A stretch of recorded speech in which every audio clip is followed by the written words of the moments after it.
Hi, I'm here today to talk to you about insect repellent and whether it is safe to use on babies.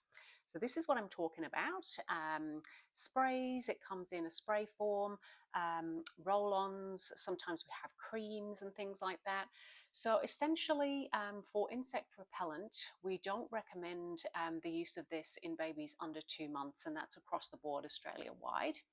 Now, we know here, particularly in the summer, that mosquitoes can be really, really annoying, and they tend to come out more at dusk and dawn seems to be the worst times.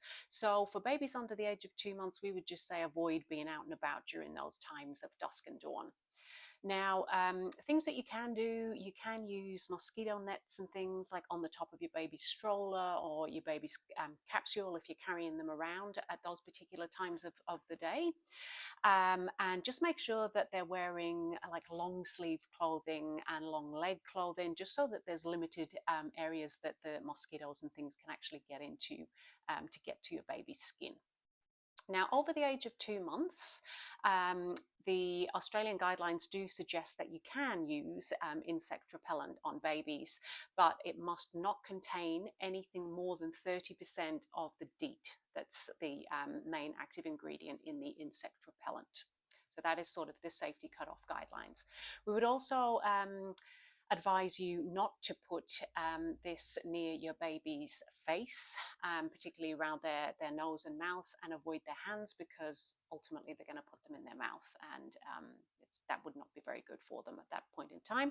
So the best thing to do is to actually put it, if you are using a roll-on or something, just put it sparingly on the areas that are actually exposed. But avoidance is obviously the best thing for our young people when there are mosquitoes around. So I hope that does clear things up. Now, also just to mention as well, if you are going to be using a sunscreen on your baby, particularly at those same times when you're out and about and there's mosquitoes, always put the sunscreen on your baby's skin first, allow it to dry, and then you can apply the insect repellent.